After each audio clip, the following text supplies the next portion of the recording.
All right, everyone. We are back and we are live. And Matt is still the king of thumbnails. I just reused one and made a new title.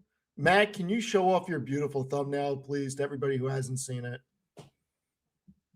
First and foremost, before we get started, we don't have to do the disclaimer yet, but shout out to like the 6 or 7 people that have been constantly watching or listening to the show on Spotify. I really appreciate you guys. If any of you guys are actually interested, I'll put the link in the description of my video and then I'll share it with Steve. But I'm only doing it. I tried it as an experiment, and there's like a loyal 6, 7 people that just continue to just watch it. And so I'm doing it for you guys. A couple people reached out. They said, would you put it on there? I'm doing it. We're up to 71 Spotify followers. I would love if you guys could at least take an opportunity. But Steve, sorry, I got distracted there. So I'm just posting that in my chat. So anybody that's interested, feel free to jump over to that. We got to show the people. We got to give the people what they want. We got to give the community what they want. Show them the thumbnail, Matt, please. Is this the right one? It's way better than my thumbnail. You look like an absolute madman in this one, in a good way. I mean, you even have the 80s brick cell phone on the table, on the desk. I love it. I love it. Steve. That I don't even have to ask if people know what movie this is from. People know. Everybody knows. See, Cole knows. Cole, I would love for you to have a conversation with Cole. Cole is a gentleman who, honestly, I wouldn't be surprised if Cole ends up leaving this life with 8 figures. The guy's a smart kid. Really smart kid. Love that kid. I talked to him. Oh, Amit's going to be in trouble from Michelle. What happened? He forgot something. Forgot what? Oh, he forgot to give you something? Hey, the man's juggling a lot. He's juggling a lot. Oh, by the way, you know who we had breakfast with today? Are you allowed to say? We had breakfast with Roy. Oh, okay. I was about to be like, are you about to? I was like, wait, no. Have you guys officially dropped when you're going to drop the new drop? No, it's coming out tomorrow. So we shot a new episode. Amit is working away right now. We called in Matt, see if he wanted to stream tonight also, even though we streamed last night. He said yes. I had to take a nap today because I got up at 5:58 in the morning. That's way too early for this guy. I normally don't roll out of bed until about 7:30, 7:45. And we shot another episode today, early in the morning. It was awesome.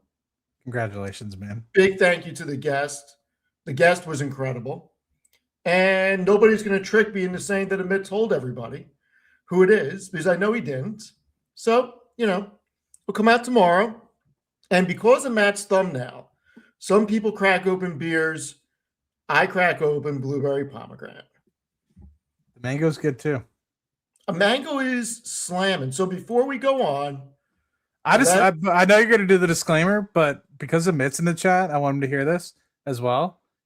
I can be bought. If people really want to know, I can be bought. It's going to be a lot of money, but I can be bought. We'll start the bidding in the chat, but I can be bought.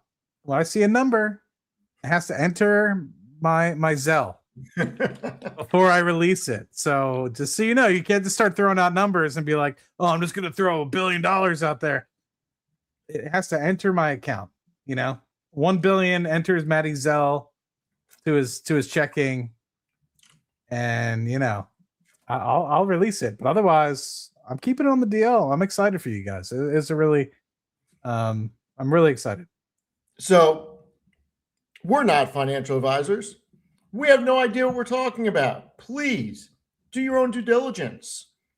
Make your own decisions. don't buy anything just because two guys on the internet talk about something. And keep in mind, we have no idea what your situation is. And we just do research. This is for entertainment and educational purposes only. Thank you, everybody, for being here. We got Dougie, we got Michelle, we got Ray, we got Chels, we got Dafool, we got Pedro, we got Dookie Pie here. We got I didn't see Dookie Pie yet. We got a lot of people here. Thank you, everyone. So, a lot of things to talk about today. Market absolutely cratered, but some things went up today. I wonder why that is, Matt. I wonder why that is. Well, you know, some of my stocks are down. Some of them are up. Some say same but different. Well, look, my viewpoint on this is that today's market sell-off, it wasn't random weakness, and I think it was not profit taking. All right. I think people really think there's going to be a much bigger macro problem. I think they believe there's going to be higher oil for longer, which is going to increase inflation risk.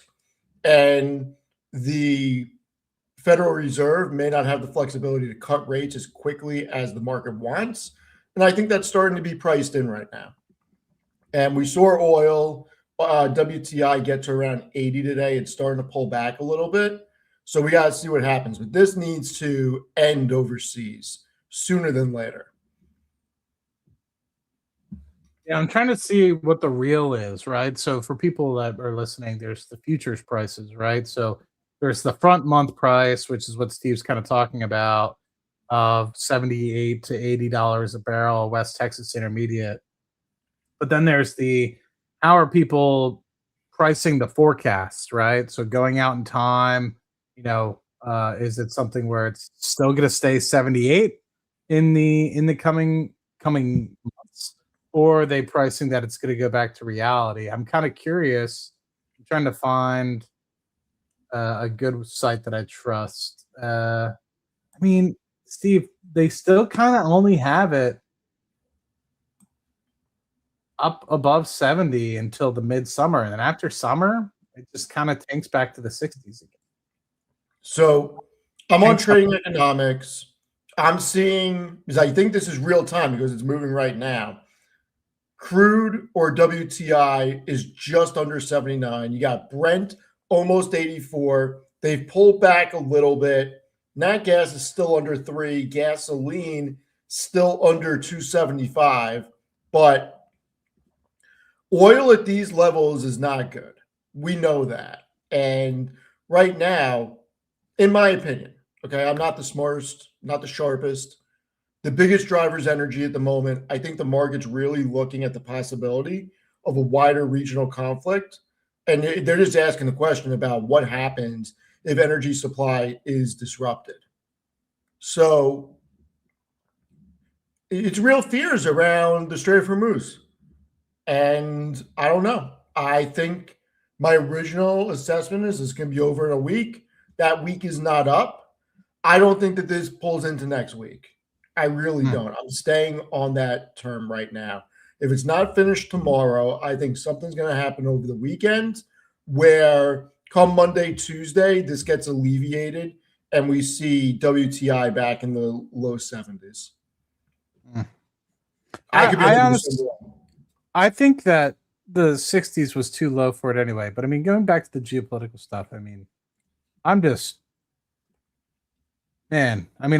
like to see any of this, right? I'm not a fan of war, but what I will say is I'm a little bit surprised and taken back by, I guess, the skirmishes that have now entered into Azerbaijan. There's been a skirmish now in Cyprus, and I just don't know what the continued proliferation is. Is mainland Europe going to be something that's at bay here? And one of the things I put on X, and it was met with a little bit of pushback, and understandably so.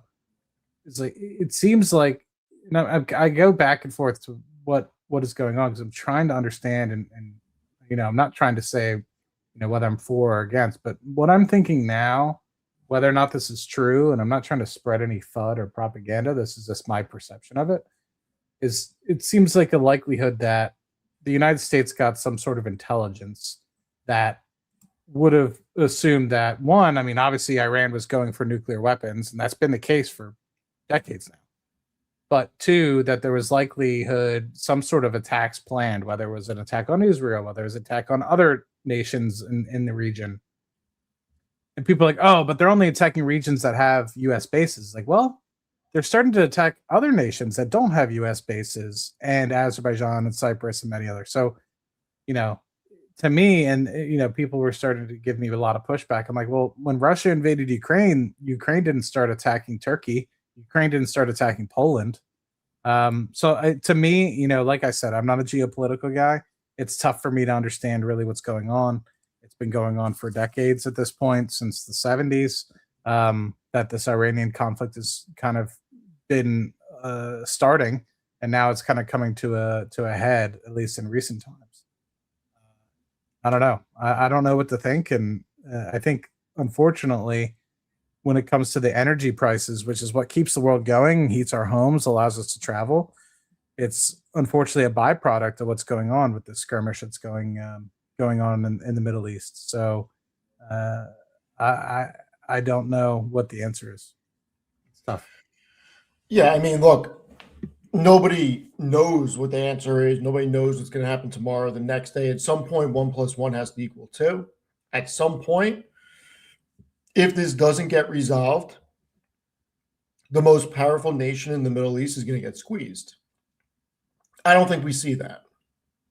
At some point, Saudi Arabia has got to do something. And I really believe that we're in a situation where this has gone on for quite some time. Now, if there's a regime change, the last thing I want to see is real boots on the ground. I mean, I would like for this to be over, but you have no idea what's going to happen. And I think that's why the market is freaking out, because this could have very serious ramifications. Even if this ends over the weekend, if you don't get real regime change, you could have a problem in a month. You could have a problem in 6 months. You don't know when you could have a problem over there. So I think that Saudi Arabia really is going to have to get involved heavily to keep this from spiraling in the future. Not necessarily this week, but coming back into the fold. So we'll see. I ended up taking advantage of something today. I exited ServiceNow. Okay. End of day. Great day too. Yeah. Once it hit 122, it was up almost $8. I was like, you know what? I'm out. If it pulls back tomorrow and the next day, I'll buy back in. Huge run today. And I said, you know what? And I made a post about it. Markets are down. ServiceNow is up. Salesforce is up. Is this the bottom of SaaS? Like I've said, I think we've seen a bottom, but I took the opportunity to lock in a gain because I think on a day like today, people are going to profit take tomorrow. I'm not trying to front run it, but if the markets go down tomorrow, I could see ServiceNow pulling back. I mean, it's after hours up a little bit. It's still under where I sold it. I sold about 122 or so. So I'm not mad at that. Steve, I like it. I took the opportunity as well today to sell a poor man covered call on my now. So for people, I don't generally do this sort of stuff, but I did take a swing trade in ServiceNow. I bought 115 calls for August. I'm up 52.5% on those. Not very large. It was like a $10,000, 8 contracts. Like it wasn't like it's a $100,000 bet, right? It's just and I just saw an opportunity where I was like, I'm willing to put $10,000 towards this, and so I bought them on like what was the date that I bought them, Steve? February 19th. So we're a little bit over a week and a half in, and or close to 2 weeks in. And today you saw a 5-6% pop. And so I was like, you know what? I'm going to take advantage of it, just like you stated. And I sold the 140 calls for April and collected about $1,500 in premium. So I don't know. Part of me thought about just taking my 52% and 50% and just calling it a day. I don't know. I think ServiceNow has a little bit more to go. It might be down tomorrow, but I think there's a possibility that I could hit the 130s here in the next month or two. And if that's the case, then I'll probably take my money and run then. I think ServiceNow is a great company. I think it can still go up, but after 2 or 3 days of what it's done, I wanted to protect that gain, get out. I normally don't trade, but this is not a long-term position. I never said it was going to be a long-term position. If it ran up 1%, 2%, I would not have sold. The fact that it went up so much in one day, I was like, you know what? I'm just going to lock this in. And I can always buy back in. I could care less about a wash sale. I don't care. I mean, I'll buy it tomorrow. To me, this was never something I'm holding for a year. This was always going to be a short-term capital gains thing. So it is what it is. And I was looking at writing a covered call tomorrow, and the premiums were so much for a one-day covered call at the money and just above the money. But I was like, you know what? What if it falls 3%? It's not worth it. It'll eat away all of it. So I just end up exiting. Sometimes it's worth it to just take the money and run. Yeah, we can always redeploy it. There's a little company that I have been looking at. There's some people in the comments asking. I may have watched part of the Hood event last night. I may have read some of Amit and Roy's tweets about it, and it may look interesting. Amazon may look interesting. There are some companies that I may roll that money into that I took out of ServiceNow. We'll see. Is there any companies you're looking at now? Like, obviously, take price, like current price at it right now. Like, removing everything else, like removing. How do I say this? How do I actually want to say this? Removing what the current prices are for stocks and just like thinking about the companies as a whole, the future perspectives. What company or companies do you look at right now and you're like, I need to buy more? Why don't I have more? Amazon. And then anything else? What about Amazon. Zeta? I mean, just Amazon? Amazon. No, in all seriousness, there's a lot of companies that I think there's value to be unlocked here. The one company that in my mind, for me, without a shadow of a doubt, okay, is Amazon. Because the narrative around it becoming the first $1 trillion revenue company, they're now expected to become a $1 trillion revenue company a year before they previously were. It was 2029, now it's 2028. They, in my mind, are going to be the largest beneficiaries of AI and robotics. Nobody is going to be able to convince me that they're not going to be able to expand their margins. Nobody's going to be able to convince me they're not going to automate their warehouses or utilize AI on the back end to, one, make everybody that works there more efficient, and two, right-size their employee count, which will expand their operating margins. I also think that they will unlock a tremendous amount of value with all the capex that they are deploying. And the fact that they're getting beat up because people are too stupid to understand that in order for Amazon to lose 500 million in free cash flow, that means that their cash from operations must increase 60 billion year over year to $199.5 billion. So I don't know if Bloomberg's data is correct. Okay, that was a Bloomberg report that gave a very specific number. I think it was 563 million that they're expected to lose on free cash flow. Free cash flow is very simple. It's cash from ops minus capex. We know that they are going to deploy 200 billion in capex. So in order for them to lose $500 million, they have to generate 199.5 billion in cash from operations. So we see how much that they're going to monetize their assets there in 1 year. Nobody's going to convince me that these companies are not going to continue to grow. And am I scared about negative free cash flow for 1 or 2 years? No, because Amazon's something I want to hold for 5 or 10 years. Why do I care about 2 negative years of free cash flow when they're going through an incredible build out phase. We've already seen what their build out phases look like. When they built out their largest logistical network, people thought it was crazy, but think about the huge amount of alpha that. Why are you laughing? I'm What not did I say laughing. that's funny? No, you didn't say anything funny. Continue, and I want to follow up with something. It's Okay, not so funny. It's mind blowing. the largest logistical network behind the DoD, you had people screaming about it, yet look at the alpha the stock price generated. We're able to get in today at a much better valuation on earnings than at that point, and this build out could make that build out look like nothing. Nothing. So I am very bullish on Amazon. So I mean, like you stated, like most I've ever really like comprehended before this AI build out that's been kind of going on was like 55, 60 billion. And I remember watching that during COVID that Amazon was about to spend on warehouses, etc., on their footprint expansion. And I was like, what is going on here? Right. I was like, this is insane, 50, 60 billion.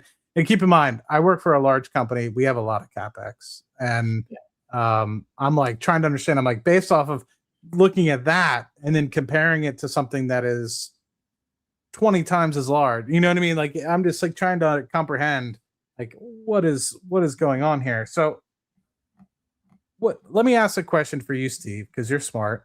What do you think the return on investment on that would be at a minimum? I don't even know how to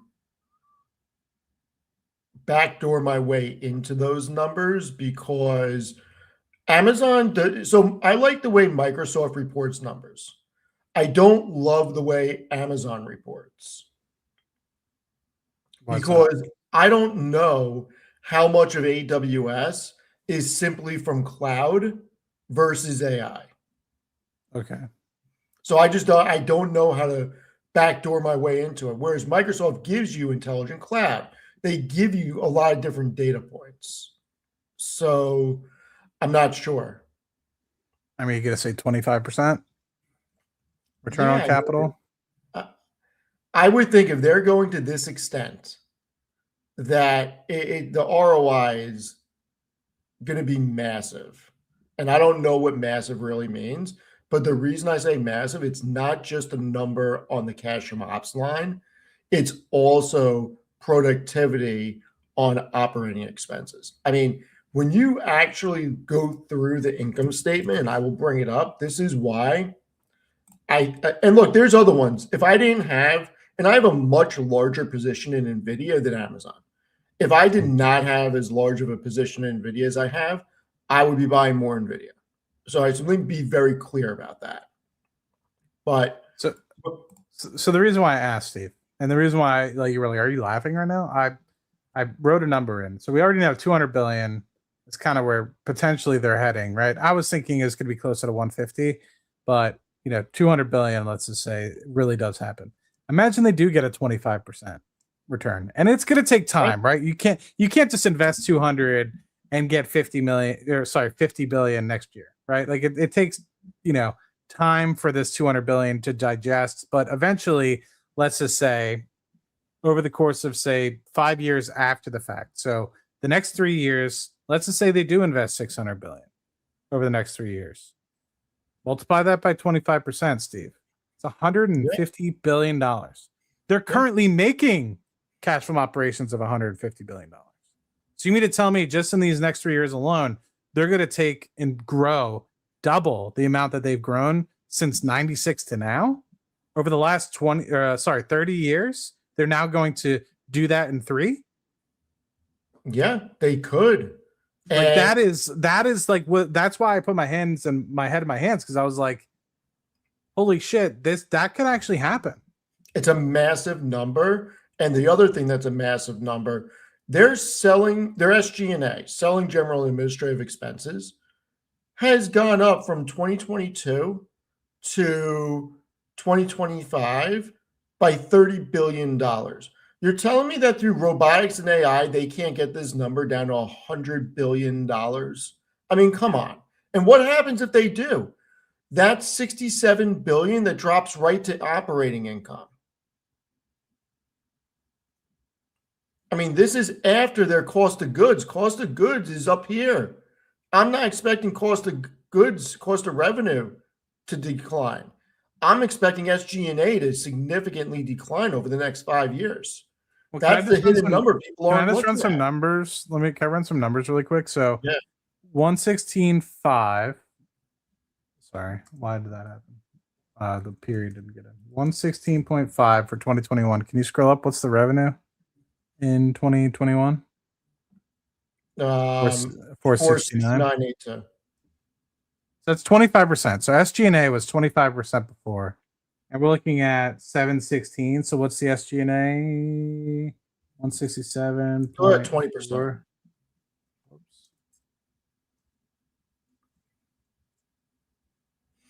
And it was 716. Okay, so they're tracking still. It went from 25 to 23%.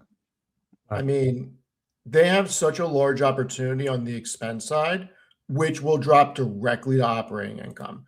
And then when you think about cash from operations, that will continue to expand.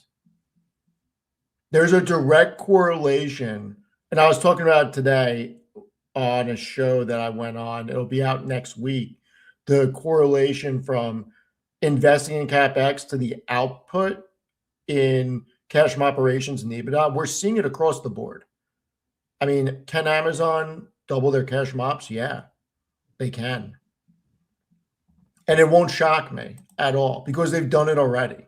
That's the biggest thing. So when I sit here and think about where I want to deploy capital, I don't like taking a lot of chances. Am I taking a chance on Zeta? Absolutely. I also think Zeta's numbers are phenomenal.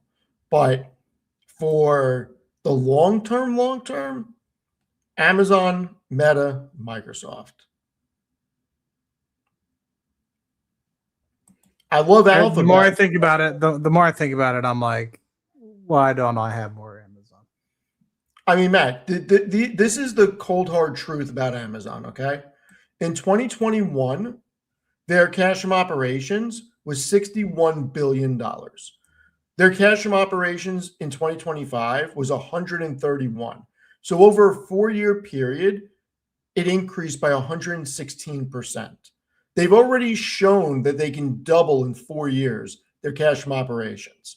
Why not do it in 3 times? Why not do it in 3 stages? They can't do it in 3 years.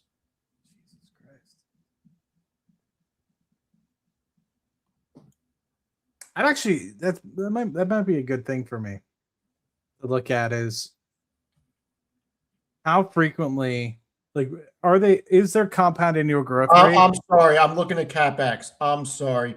Their cash from operations increased 201%.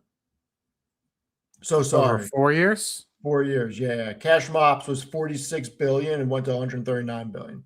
I would want to look at their rolling CAGR for cash from ops on an annual basis. I mean, these are the numbers, Matt. Cash from ops 46.3 to 46.7 to 85 to 116 to call it 140. I mean, it's 93,000 increase over 4 years, 201%. So 200 over 4 is probably a 40% CAGR. So is Alphabet going to continue to grow? Absolutely. Is Microsoft? Absolutely. I just think Alphabet's run a lot. And I think even though the valuations are kind of similar, I think there's more opportunity for Amazon on the expense side to help increase margins. And they have a dual tailwind because they'll have the expanding cash from operations and the expanding profitability through the expanded revenue. But they will also be able to decrease expenses, which gives it a double tailwind. So, I'm a lot more familiar with GCP because how they split up the numbers. And I honestly, like, when I look at Amazon, I just look at the whole ops margin. I don't necessarily look at the individual, whether it's e-commerce or whether it's cloud. Has their cloud margin sustained or is it actually decreased? I have the number. I have everything built out because I know Google is like massively increased, right? Because like it was just 24 months ago that they were barely breaking even. and now they're at a massive run rate, and which has been one of the big reasons why I invested in Google, period, and paid off for me handsomely. But so your question is, what percentage is AWS of their revenue? no, my question is how is their margins as they continue to scale out? Are their Yeah. margins sustaining? Yes. Not the percentages, but is it at 40% and it's staying at 40%? So for AWS, and these are these are my notes. Like if I was to, like, these are my notes about how I make my articles and stuff, all the stuff I track. It's sloppy, but it works for me. So bear with me. So on AWS, their margin in Q4 was 35%, Q3 is 34.5%, Q2 32.9, Q1 39.5. I mean, it's been in the 30s for a while. So yes, they're maintaining margins. Okay.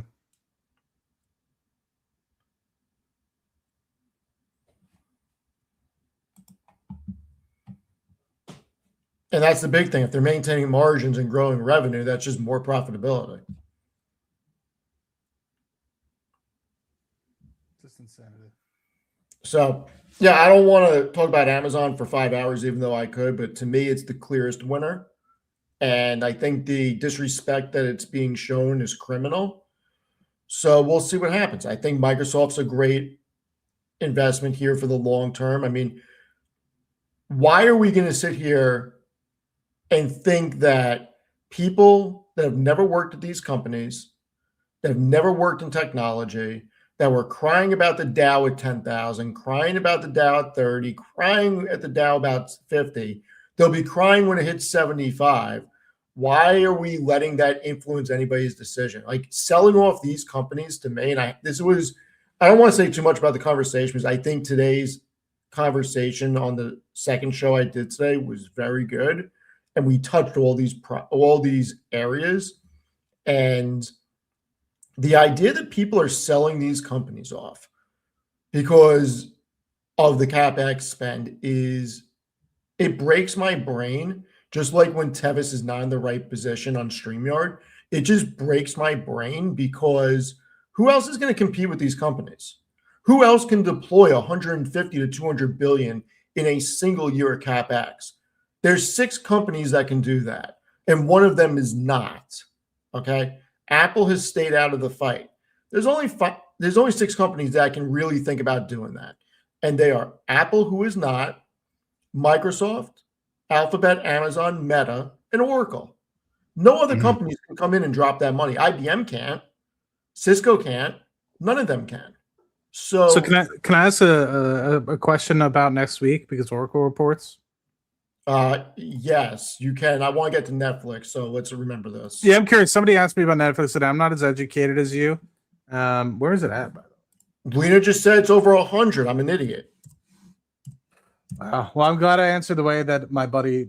I had a guy who I haven't seen in a little bit. He was asking me if I've been buying Palantir since it dipped, into the 130s, etc. Now it's above 150 again, right? But they were asking me like Netflix. I was like, I mean, it was at 78. I was like, I would have bought it at 78. I was like, I don't know what it looks like at the valuation. I was like, I know it was cheap-ish at 78. I mean, was it dirt cheap? I didn't think it was dirt cheap at 78, but even still cheap. And will Netflix ever be dirt cheap? That's a maybe a black swan event sort of thing. But I was like at 99, that's $400 billion. It's a lot of money.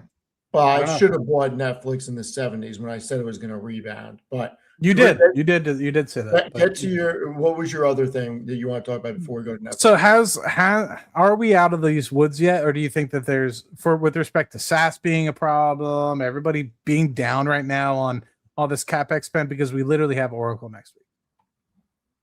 Look, I think there's too many people that make reactive decisions that are impulsive. Let them lose money? Is that what you're saying? For us to be out of the woods. Let them lose money, is what you're saying. Let us. Yeah. I mean, listen. The people that know for a fact that the fucking S&P is going to be 10,000 before 2030. I don't know.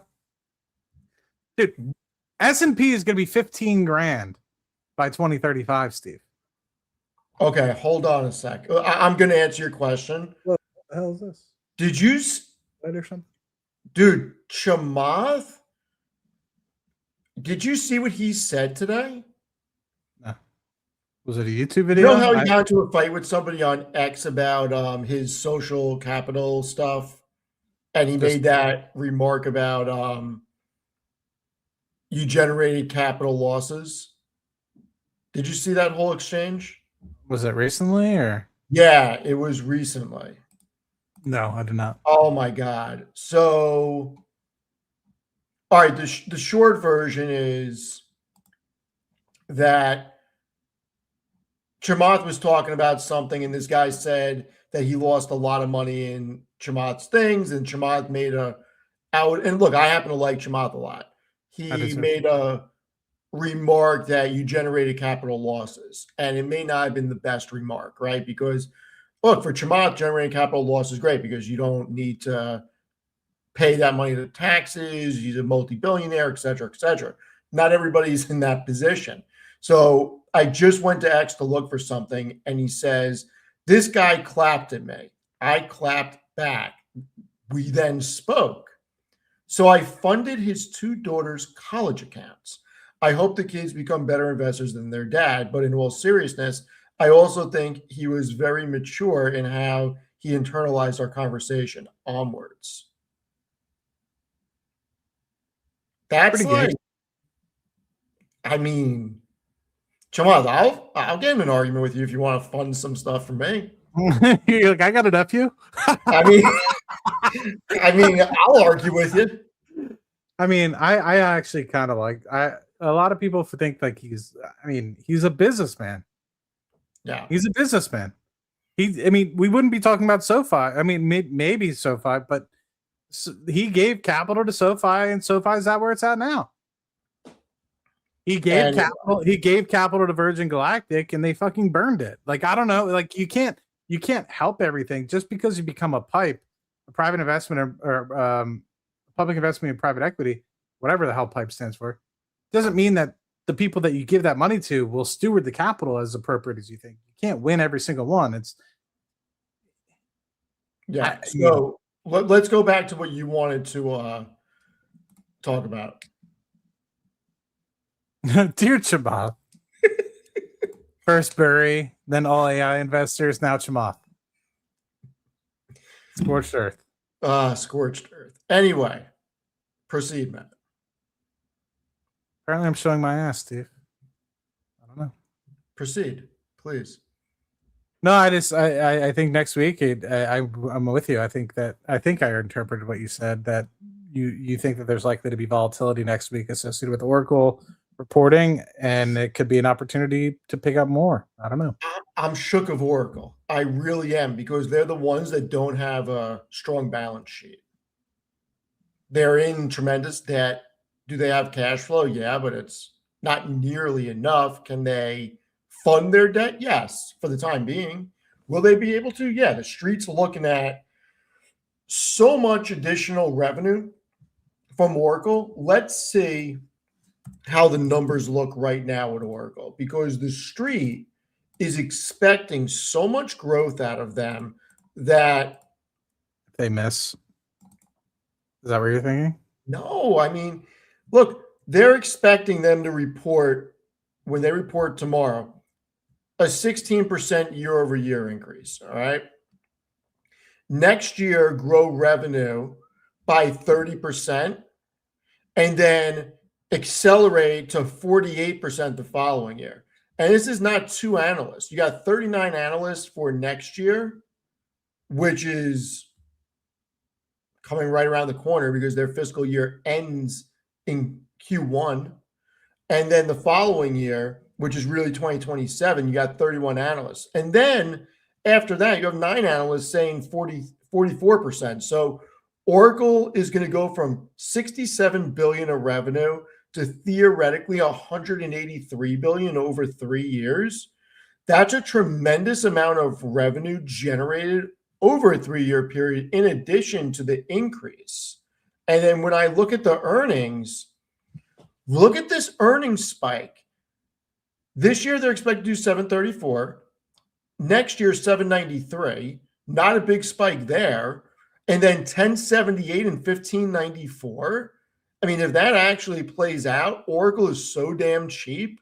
And as long as they can finance the debt, it's going to become another Verizon situation with the debt. Oh no, they have 100 billion of debt. Well, they also do 50 billion of EBITDA, Verizon. So can they spend 6 billion a year on financing debt? Yes. I don't know.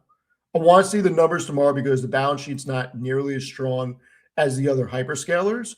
But once again, it's Oracle. Do we think Oracle's really going away? No. So is 155 cheap for long-term investors? Maybe. Is there a price point you would enter, or you just have so many other things? I'm getting interested in moving my ServiceNow money into that. Like I'm hoping, like I shouldn't say it like this, but I'm going to, and everybody knows I don't do a good job of having a filter, and I kind of don't give a fuck a lot of times and whatever. If Oracle sells off big time tomorrow after hours, I'm likely to step in and take a position. And the Is it reason tomorrow, or is it? I thought it was next week. you said it was tomorrow, I thought it was the 10th. 310. So next week. Yeah. If they sell off big next week, I would likely come in because to me, all right, let's say it goes down to 125. Is it really going under 100? Maybe, but I think it's a low probability. I mean, it's use the numbers you just brought up, right? It goes to Yeah. 125 and it hits that EPS number. You're trading it 12 times. I'm not smart with math, Steve. You got to help me here. But No, I mean, 12 times 2028, 2029, like to in me, less than 8, probably 2029. yeah, 6.5, Price 7. Price to earnings, not price to EBITDA, not price. So the cash flow is going to be much greater than that because of think of how much depreciation they have. Yeah, Oracle's interesting here, but I don't want to own Oracle over Amazon. But if they get a big dip after earnings because everybody freaks out about and this is what I think is going to happen. I can see a scenario where their capex spend is going to be so much because we're seeing what happened with other hyperscalers that everybody's going to go nuts because of what their debt load looks like and their debt profile and their balance sheet, that this could have an overreaction to the downside and then rebound in a week. But I would say, you know what, at a certain point, I'm willing to take a long-term position on Oracle and hold it for 2 to 5 years.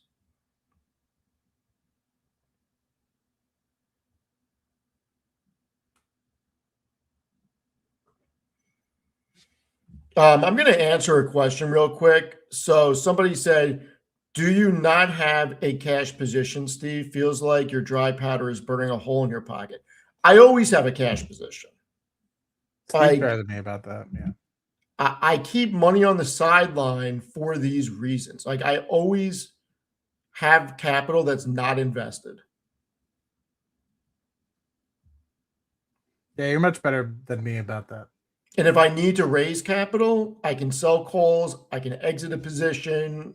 You know, I'm just saying that at some point Oracle becomes way too cheap. See, this is the thing that I dislike sometimes when people are like, so no, Steve, you just said that. So why not wait until it's below 125? What if it never gets there? What if it never gets there?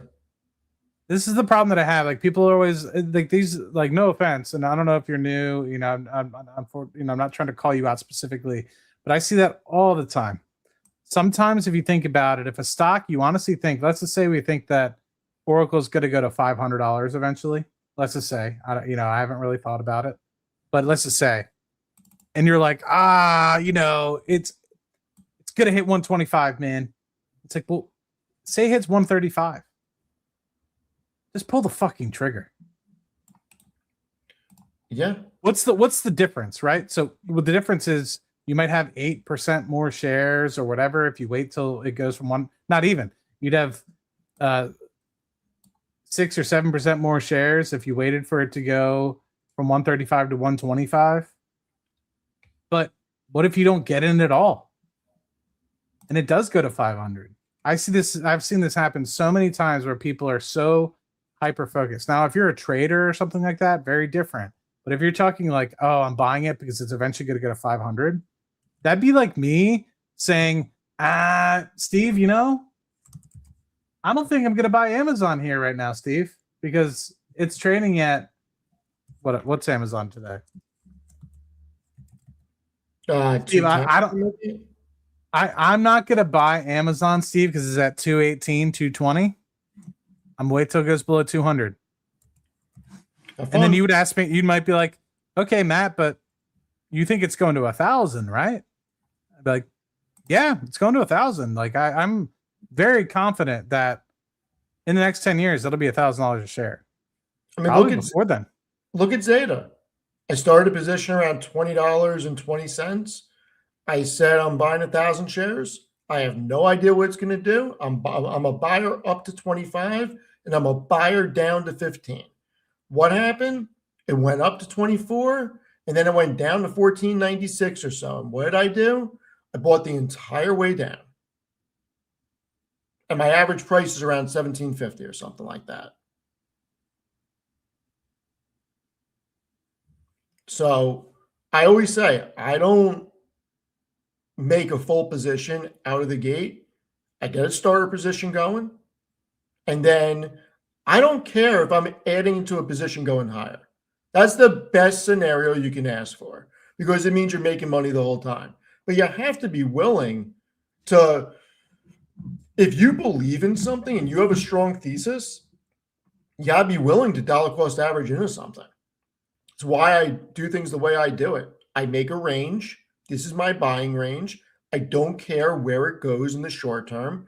I don't care if I'm down 10% or 15% or up 10 or up 15 if I believe it's going to double or triple. Why would I care? I want to own more shares. Yeah. No, I mean, and I'm not saying like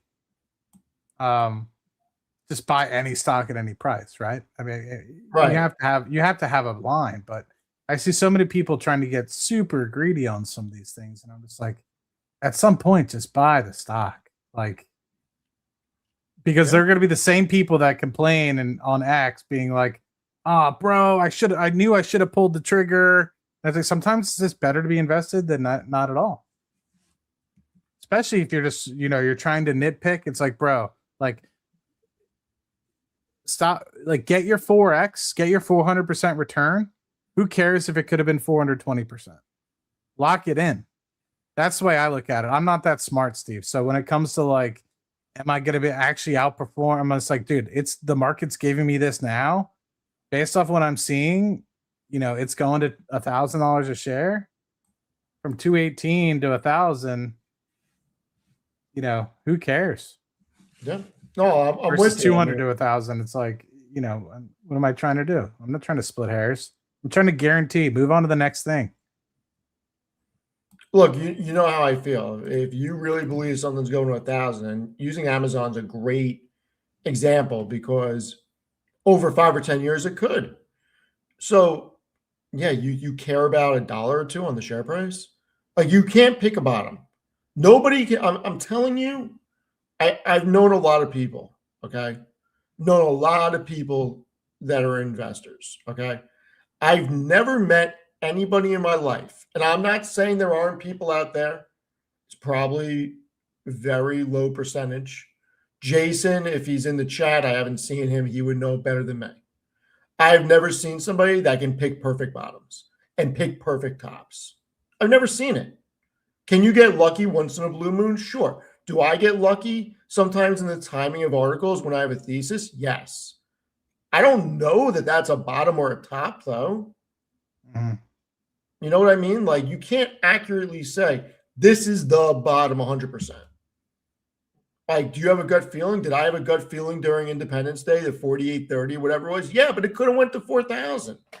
I don't know. Just because I think something's going to happen doesn't mean it's going to. But if you have a long-term thesis, just like the S&P, why would you not just continue to buy the S&P? Over time, you're going to get a great average. You're going to buy low. You're going to buy high. Over time, it has a historical history of just going up.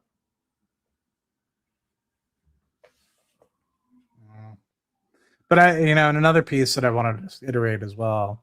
Like I said, I'm not advocating for buying at all prices, right? But what I will say is be okay with buying at all-time highs too. We might not be in the situation but I see a lot of people like, but it's at all-time highs. It's like you're going to experience a lot of all-time highs, right? The S&P 500 is literally its whole history is all-time highs. Like you can measure the amount of all-time highs that the S&P 500 will achieve in a year most of the time by over 20 times. Very frequently, you end the year with over 20-time new all-time highs on the S&P 500. Yeah. Sometimes it's been over like 50 times. I've seen it. So when people are like, stocks at all-time highs, it's like, well, there'll be another one next week. Literally, if you think about some of these, I don't remember if it was 2023 or 24 or 25. There was over 50 all-time highs. So it's like, you mean every week there was a new all-time high, and you're concerned about I shouldn't buy an all-time high. Come on, man. I mean, I don't stop my contributions to the S&P because the market's at an all-time high. I don't stop my contributions because we're in a pandemic and the market's free falling. I keep buying, period. Because I don't know what's going to happen. But, well, listen, that's what makes a market, right? You need people to be sellers so you can be a buyer. That's what makes a market. Anyway, let's get to Netflix. Let's get to Lena's favorite stock. I don't actually know if it's her favorite stock, but I do think she loves this company. I think Chels is in it. I think a lot of people in the community are in it. Did you see the news with Netflix today? First and foremost, before we start, that Kryptonite said there was no all-time highs in 2023. That's wrong. Sorry. Well, did I see the news on Netflix particularly? Yes. I saw the Warner Brother deal fell through, so they're getting what happened specifically. Netflix purchased. They made a dangerous move. Okay, they purchased an AI company that was built in secret and founded by Ben Affleck. Company is called Interpositive, and it's a proprietary AI data set, and it helps with the it takes raw footage from a film shoot, the dailies, and trains a custom AI model on it. And the model can then relight scenes, reframe shots, remove stunt wires, fix missing angles, color correct entire films, and add visual effects. This fits into my thesis that I believe, and I wrote a tweet about it today. I actually haven't seen if anybody responded or not. This is what I said earlier. Netflix has it. Wow, a lot of people viewed this. Netflix has agreed to acquire Interpositive, an AI filmmaking technology business founded by Ben Affleck.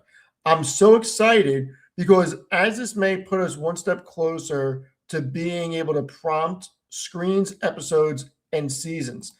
How much would you pay per month for a Netflix subscription if you could make another season of a show you liked that ended? I can tell you that I personally would pay significantly more to be able to have new content built of specific shows. I would also love to change the ending of The Sopranos. I still remember calling people and getting calls asking if your cable went out. So if this becomes the future, I'd pay $49.99 a month for a Netflix subscription. So you think that you've been talking about this for a while. So you think this is actually going to happen? And I want to stand corrected. The gentleman that was saying that there was no all-time highs in 23, you're right. But it went from basically no all-time highs in 23 to blasting past 6,000 in 2024. So you know what's funny? Somebody said to me, Steve, you were dreaming. Do you think SAG/AFTRA, I don't even know what that is, would let this happen? No. Got news for everybody. They may. It's called licensing likeness. You think that these actors and actresses aren't going to license their likeness? Steve is what we call a time traveler. So, yeah, I think that this is the future. Do I want a new ending to Sopranos? You bet I do. Do I want another season of The Unit? You bet I do. Do I want Sons of Anarchy to change their ending? Absolutely. Do I want Game of Thrones to be redone because half of the show was just under par? Yes.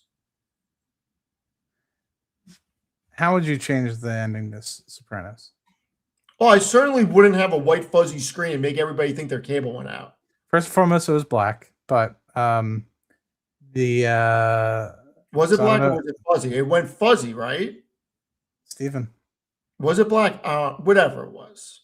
you're better than this. Whatever it was. I haven't watched that. Steven, you're better than this, Steven. Anyway, I would want a complete. If it went white, people would have not. It wouldn't have been as much of a debate because people would have assumed he went to the afterlife or something. But it was just a black screen, so everyone thought it was fuzzy thing, like when your cable goes out and the screen just gets fuzzy.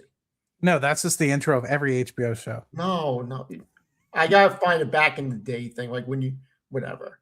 Anyway, either I would have liked them to actually show him getting his testimony, or I would have liked something else. Certainly not him sitting at a diner with his family, and then you have no idea what happens. Show us what the hell happens. What do you think happens, Steve? I mean, didn't David Chase say at some point that he got murdered? Or am I just misremembering that? I don't think he ever said it. He implied. I think he kind of implied. Yeah, I think he implied. Yeah. So there's a lot of shows. Like, okay, for Netflix, The Recruit, 2 seasons. Both seasons were great, and they never made a third. There's a couple shows like that. It's very annoying, at least with this upscaled package that they may be able to charge for in the future. I would pay for that. There are shows that have unfinished business. Did they film an alternative ending, Steve? I have not heard that. Is there? I feel like that's Fugazi, but I mean, I wouldn't be surprised. I have not heard that. I cannot confirm.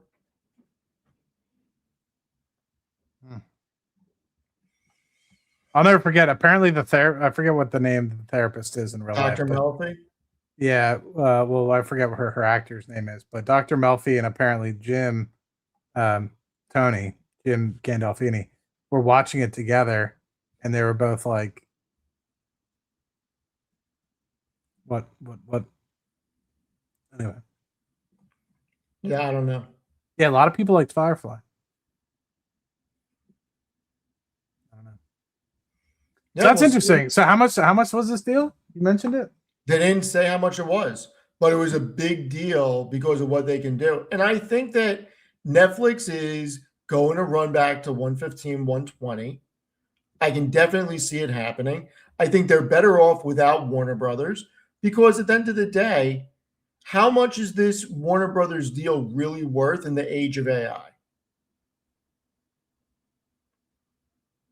You said that the other night. I didn't really think about it, but you got me kind of thinking the other day, like how much is IP these days? Yeah. Like, I don't know. It's tough, right? Because it's like you can't recreate a Mickey Mouse, but at the same time, you can forget about a Mickey Mouse. And same thing with like some of the Warner Brothers. Like if you think about the old school Warner Brothers IP, a lot of that stuff's gone to zero in terms of like people remembering it. But there's some newer things that obviously Warner Brothers has acquired over the years that make it extremely valuable. So I don't know. It's tough, man. It's tough. Like how much? This is the thing. It's just like in 30 years, unless there's some more Marvel like writing and stuff, like is Marvel even going to be really worth it for Disney? So you start to think if this licensing to Hasbro for the action figures has got to bring in some revenue.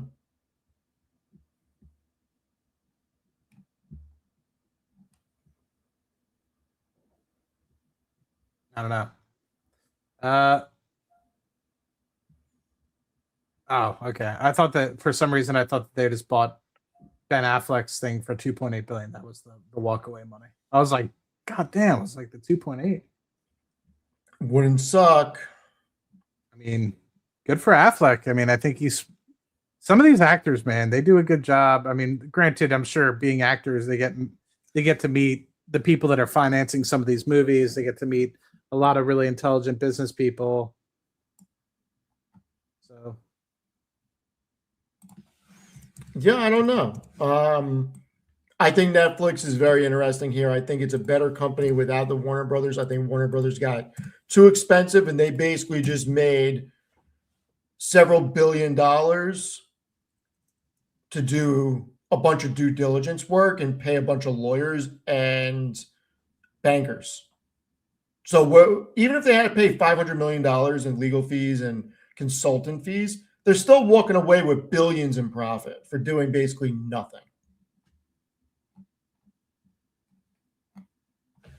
so what do you think is next? So like the NFL Christmas Day. So I think you were right onto something about specifically sports being the next frontier, because like sports is decoupling from the ABCs of the world, right? So they're getting onto these streaming platforms now because they know it's the end for normal cable, right? So I think you hit the nail on the head the other day, specifically talking about that. So let's run through the deals that Netflix has acquired. It's actually way bigger than I thought, because you mentioned it, and I was like, well, other than WWE, I was wrong. So WWE $5 billion deal starting in Raw in 2025. I actually should watch that, dude. That'll bring back some probably good memories if they do it well. I remember like the Stone Cold Steve Austin days, like that with The Rock kind of just coming out. And I remember when The Rock kind of looked like nerdy, and then he became like the guy, like Dwayne The Rock Johnson kind of guy, like big, powerful personality kind of guy. Christmas Day NFL games for 3 years. FIFA 2027 and 2031 Women's Championship or Women's World Cup. Sorry, exclusive rights to MLB, including opening day. Boxing, they do the kind of one-off fights. I remember the Tyson. Was it the Tyson Paul fight that was super buggy? I'm trying to remember. I think so. Yeah, it was kind of buggy. Oh, this is a new one, Steve. They're streaming the Canadian GP in May 2026, which is kind of an interesting deal because, well, maybe it's just interesting for me because I buy F1 TV because I'm a loser. It's like $80 and you get to see all the, whenever you want. And I'm normally a guy that like not going to wake up at 4 a.m. on a Saturday, but I definitely want to still watch the race. Okay. The first ever MMA event featuring Rousey versus Carano. When the hell was that? Did I miss that, Steve? 5 weeks, something like that. It's 5 weeks from now. Okay. Yeah. And I don't even want this to happen. I don't even think Ronda really wanted to take this fight. I think she's just taking it because she wants to help Gina Carano get back in shape. I mean, that's what I think she said. Maybe she said she would do anything for her, but she was the true pioneer, and if she was the only person she would come out of retirement for. I mean, this isn't even going to be close. Ronda is going to destroy her.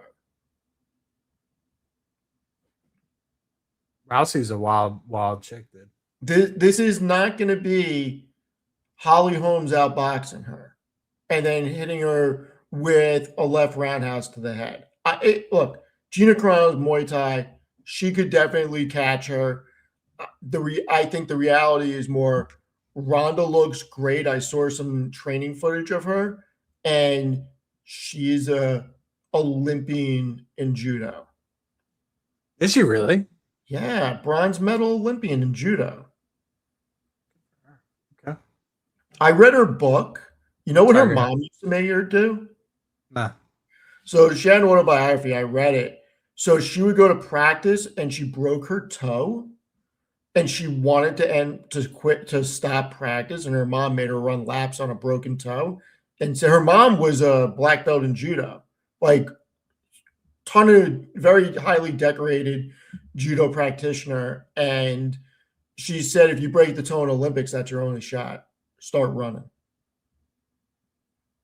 I think about the mindset you have to have. She was born in 87, so she's getting up there. 39 for a fighter is pretty. Yeah, but they're both roughly the same age, I think. I mean, it's not like one's 25 and one's 40. How do I see? So I'm seeing Ronda. I'm not seeing. But regardless, I think Netflix is going to get into live sports more. I think they should start buying teams. I think they should start with buying MSG and buy the Knicks and the Rangers through it. I think they should buy the Atlanta Braves. It's a publicly traded company. Buy Manchester United. Take all that off network TV and put it right on Netflix. Those are big brands. Uh, Big brands. I mean, did you see? This is another thing that I'm seeing now. Is this real? Mayweather Pacquiao rematch? yes, they're fighting on the. I'm pretty sure. So Ronda Holly's on one of those cards with Mayweather. Mayweather's got 2 fights. He's fighting Tyson. He's fighting Pacquiao. Mayweather wanted to be an exhibition. Pacquiao said no. No Wait, exhibition. Mayweather's fighting Tyson? Yeah. I will tell you right now, from everything I've seen and heard, it looks like Mayweather's got real serious financial issues. He's in a ton of lawsuits. And it seems like this is just a money grab at this point to get Lawsuits himself for out of trouble. unpaid. I have no idea. Supposedly, he's got a ridiculous amount of money tied up in real estate and assets, but not the liquid cash for certain things. And that's why he's doing this. I mean, he's putting, what is he, 50-0? He's putting a perfect record on the line against Pacquiao. That's dangerous. Like, I really do think Pacquiao is going to win. I thought Pacquiao should have won the last one, honestly. But No, not for you. Times. Oh no. Yeah. No. Okay. Maybe it's my bias and wanting the guy. I don't know. I think Pacquiao could have showed up a little better, but I still think he should have.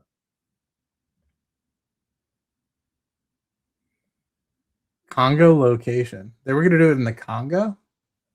I mean, regardless, this is bullish Netflix. All these live sport events are going to be bullish Netflix. I think they need to lean into this. And I'll tell you what would make sense.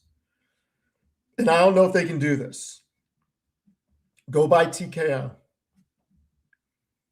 Tell Paramount F you, rip up the contract, even though they can't, and put the UFC and WWE straight on freaking Netflix and own both the brands.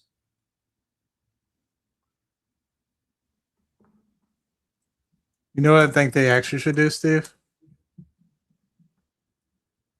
Let's hear it. They should buy like a Big Ten. Or like, I don't know if you can do that, or buy like an SEC. I don't know if you can. I don't know. Sign the official rights to it, whatever. Not buy it. You know what I mean? Like get the official rights specifically for particular. Oh, I mean, yeah, they could definitely buy the TV rights for the Big East or the Big Ten or the ACC. Yeah, I think that'd be great. Specifically now and get in good. Yeah, I mean, because it's only going to continue consolidation. Like the Big 12 fell apart. well, it would make sense because Pac-10 fell apart. Then they could do reality shows with the colleges, Hard Knocks for the college teams, stuff like that. Or maybe not Big 12. Big 12 didn't fall apart, right? It was Pac-10 that fell apart. Pac-10 and the Big East is not the Big East anymore. It's garbage. Yeah. I mean, I remember when St. John's was like the team. Villanova was the team. Shout out Villanova. I've been to many of those Villanova basketball games with my dad growing up. He was a Villanova alumni. I agree with you, but getting the rights to one of those very big outfits, I mean, the SEC would be great. You get the 2 main sports, football and basketball. You get all TV rights. Big Ten's up to 18. Yeah, I guess all the Oregon. Yeah, Oregon, Washington, UCLA, USC. Yeah. I remember it was a big deal when it went beyond I think we brought Rutgers in and it went to 11. And everyone's like, what the hell's going on?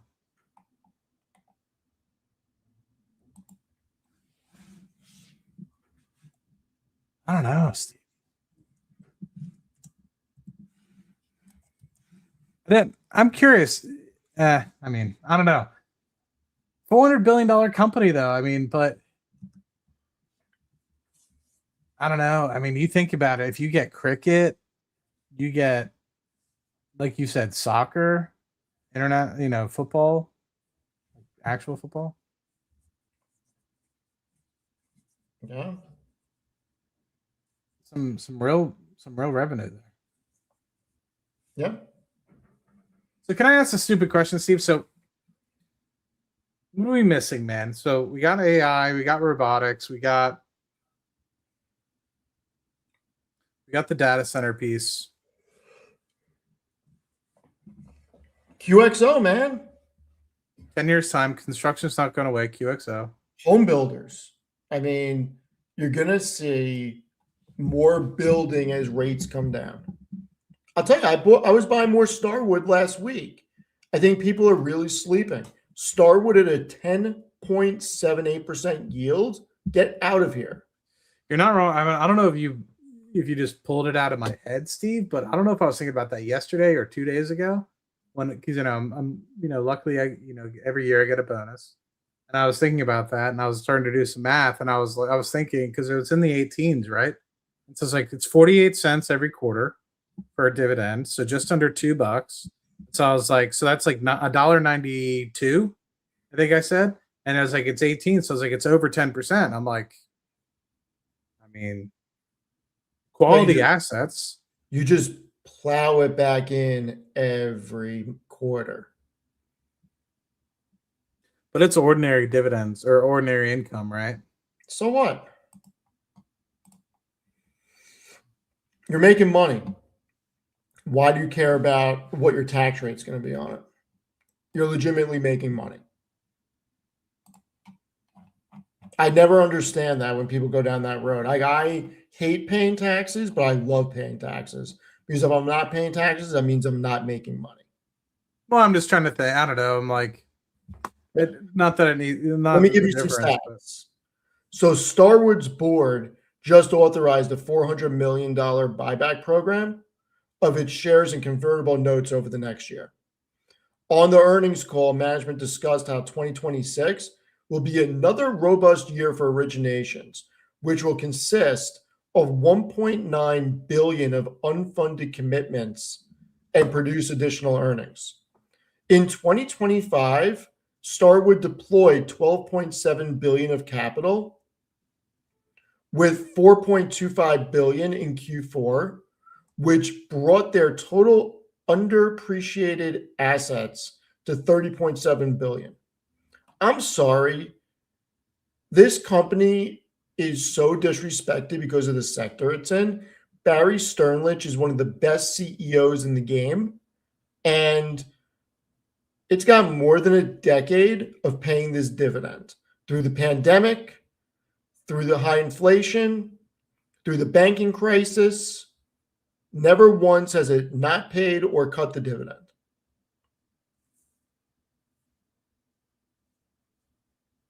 The reason why it gets a bad rap, Steve, is actually a pretty interesting chart. So I think the reason why it gets a bad rap is because they pretty much pay out all their appreciation via the dividend. Yeah, they're a REIT. They have to pay out 90% to keep the tax status. Well, no, not even just that, but I mean, I think that they pay, a massive. I mean, so the price doesn't really increase in the stock. Really, it's just the dividend that you get. So, like since 2010, sorry, I spit. Since 2010, it was $18.90 a share, $21 a share. So it's been flat for the past 16 some years, but it's been paying out. I don't know if it's been paying out 48 cents a quarter since 2010. I don't know when that 48 cents, but it's been flat at 48 cents for like almost a decade, if not more. Since I've been following. I'll tell you when the dividend started lower. The dividend was 10 cents a share. And then over the next year, it went to 44 cents, and it's been 48 cents since the beginning of 2014.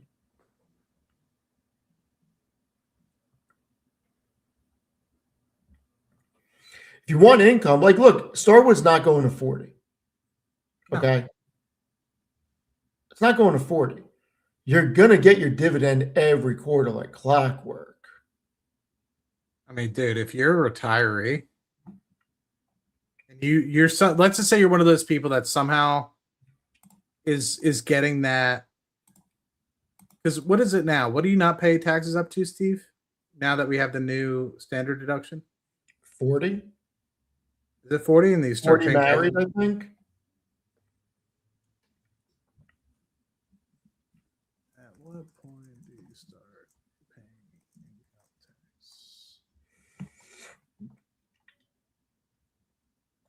income tax? For 2025, if you go above 15, yeah, but then there's a standard deduction. So what?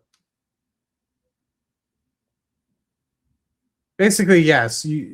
This is the hard part. Is like you always have to pay some sort of tax, but then you get a minimum deduction. So at what point is that crossover?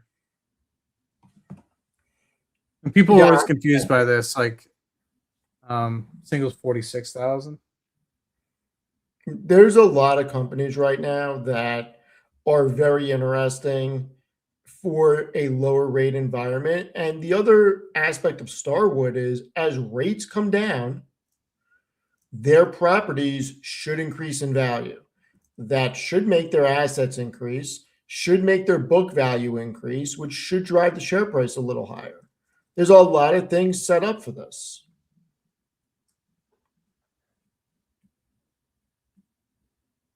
Yeah, I think it has room to benefit. Yeah. Do you think they're going to pay special dividends with the cuts? I don't know. They don't need to. They pay 10.5% is such a great dividend for something that has this history.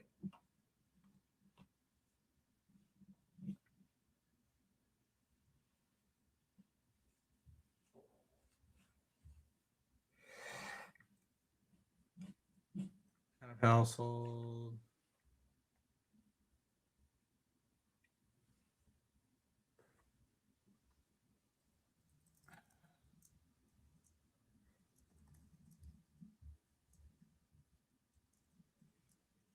So I don't know. I like them. I'm seeing Rusty put QQQI. I love QQQI. I'm seeing Chelsea put SCHD. I'm lukewarm on SCHD. I still own it. I like QQQI a lot better. I'm a big, big fan of QQQI. Yeah, I own EPD. I like EPD.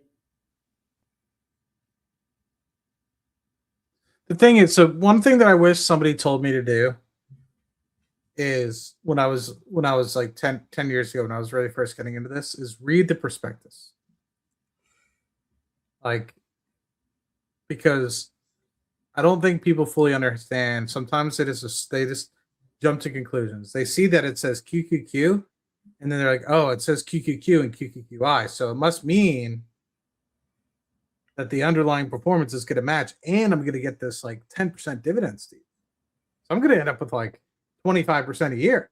And it's like, no, you know what I mean? Like, yeah.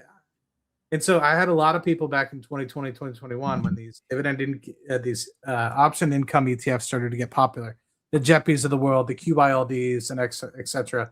And I was like, guys, it's very unlikely you're ever going to outpace the S&P 500 with some of these funds. Yeah, those funds are not made to outpace the market. They are made to generate, like QQQI is made to generate roughly an 11 to 14% distribution. And if the market goes up, give you a couple of percent a year in appreciation because it does a call spread. Unlike QILD, unlike Jeppy. Jeppy used to be very good until all these other companies came out with better stuff. Jeppy's still good, but it's not as good as SPY or QQQI.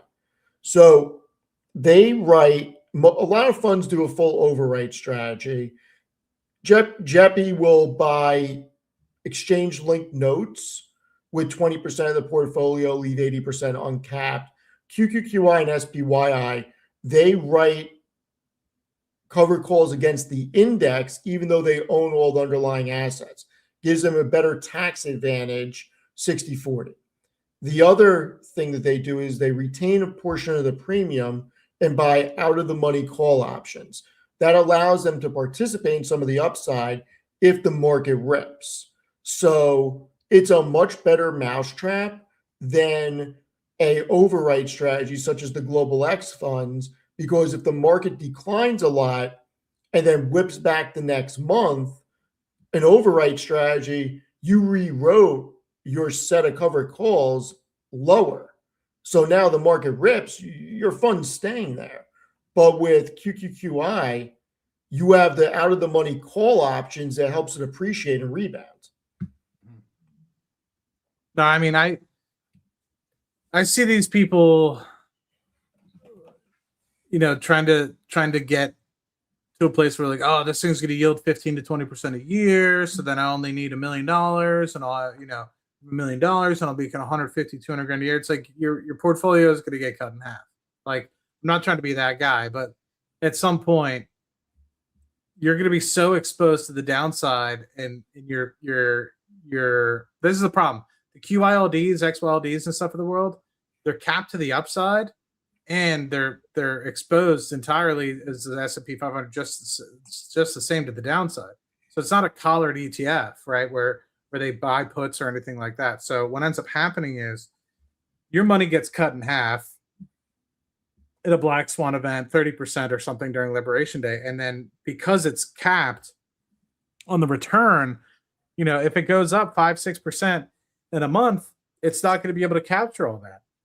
So in the event of that happening, go to the regular index, right, and get yourself to a point where you're not capped in anything, because otherwise you're just going to be sitting there in a capped fund and collecting the. So it's like you won't experience the V-shaped recovery. You'll experience some of it, but not all of it.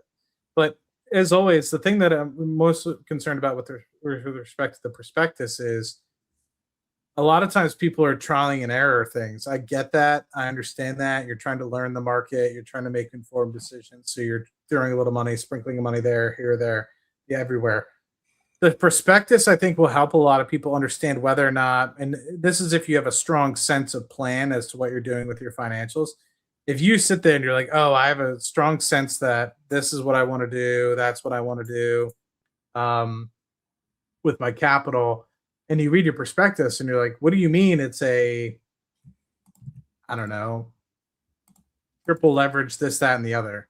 And you're like, I didn't know it was triple leverage. Why would I get into something like that, right? So to me, I think that a lot of people should do a lot more reading of the prospectus to not just hear what's fancy and what everyone else is getting their money into on X these days or on YouTube. They need to sit there and understand, why am I investing in this? Is this just because somebody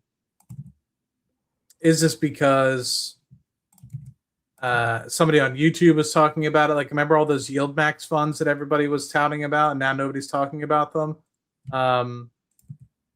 My thought process is like, had people fully understood what those were all about and read the prospectus, maybe they wouldn't have, unfortunately, made some of those mistakes and ended up down as much as some of them have, unfortunately. So I still own one. I'm still in the strategy one, and I have not run the numbers on where I am. I don't know how much income it's generated. I stopped tracking it. I feel like I've generated 60% of my original investment in income, something like that. I could also be wrong. So I will run the numbers and get back to you next week. Yeah, I'm curious. I'm very curious. Actually, I could probably do it right now.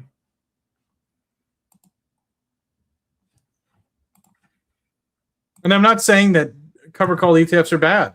I'm not saying that at all. I think that a lot of people just need to recognize, because there was a lot of people assuming that these cover call ETFs were, in total return, we're going to be achieving 25%. I remember hearing that number a lot in 2021. A lot of people entering the market assuming the S&P gives this and XYLD gives 12%. So there's potential you're going to get above 20% annualized. And it's like, that's just not realistic. No, it's not. So I'm just trying to make sure that people don't get themselves in that situation. And I touted the same thing when Yield Max came out. And a lot of people were upset because they were assuming I was trying to fearmonger and get clickbait and all that. And it's just like, look where a lot of those yield max funds are. Yeah, I'm pulling the numbers right now, so give me a minute. All right.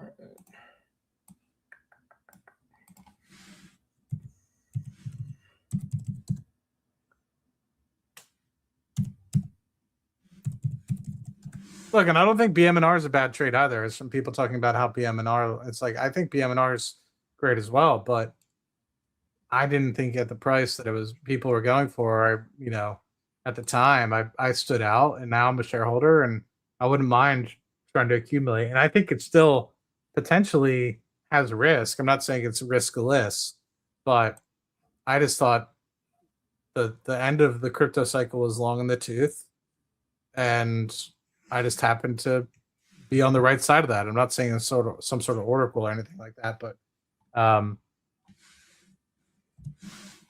yeah, I remember people dragging me in the community when I was talking badly about you. You don't know what you're talking about. Now I don't hear anybody talking about it.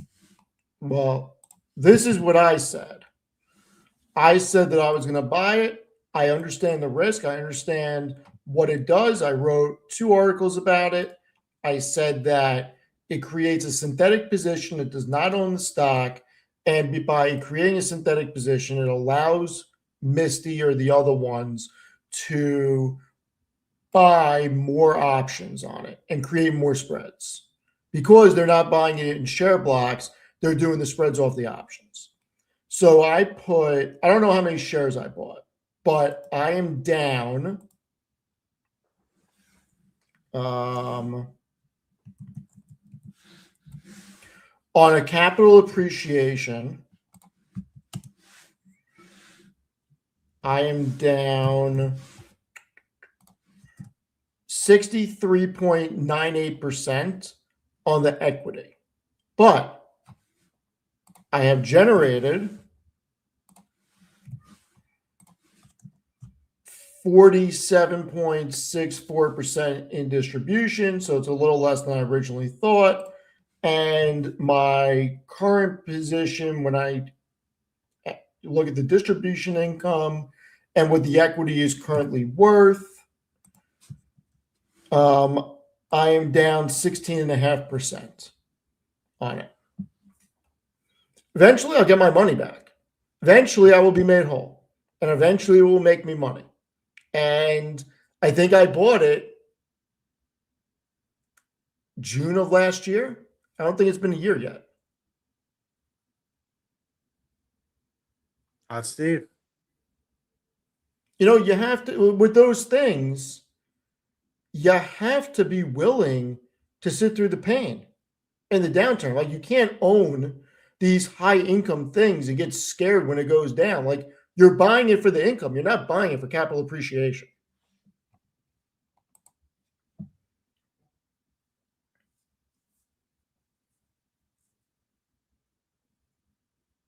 And also, don't buy it with money you can't afford to lose either. Like, this was a pure experiment for me. I threw at it what I was willing to lose. It's a pure experiment. What's the yield on it now, Steve? I have no idea what's the yield on it. They went to weekly distributions. It's so ridiculous. 272%. That's on the trailing. I mean, what's the forward? It's on the trailing, yeah. The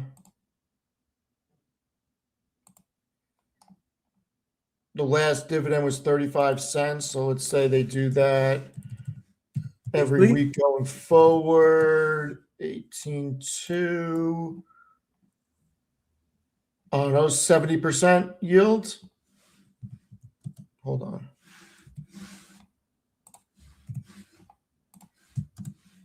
Yeah, 75.5%.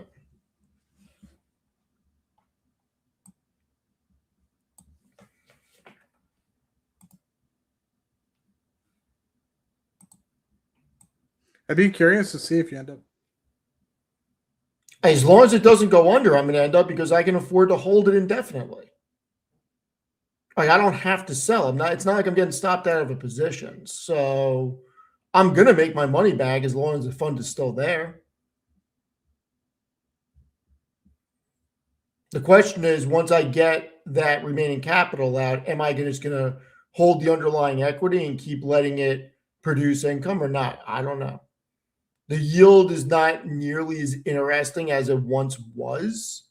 And my original premise was, let me generate 100% of my equity. I don't care where the underlying equity is, and then it's just free rolling income. The investment case has changed significantly. They changed the metrics.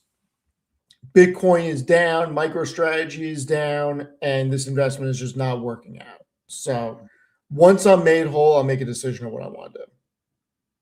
Oh, there you go. So I've seen a couple people. I just want to address something. So I've seen a couple people talking about VG in the chat. I'm very happy that a lot of you guys have made some money. I know some people that bought during the IPO and never averaged down because they were afraid because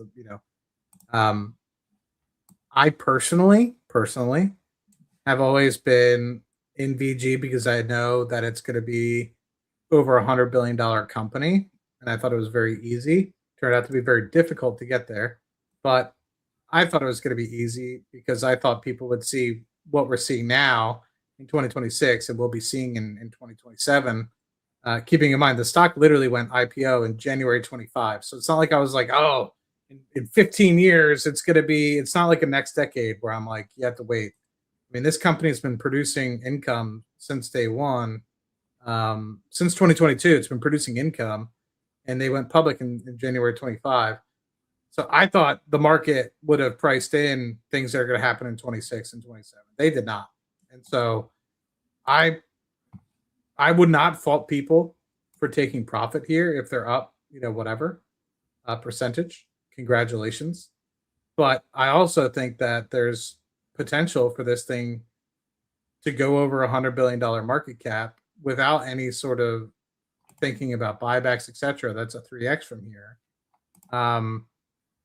And so, you're going to go from a $30 billion market cap as it is today to potentially $100 billion, probably even more by the time you get done some of the additional stuff that they're doing.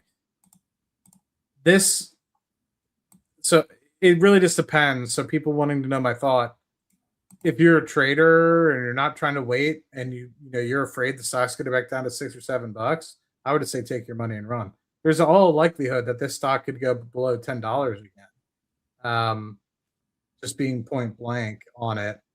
And I think that it's going to take some time, end of 27, before we see another large leg up in the stock. Now, I could be wrong on that piece, but just want to be realistic.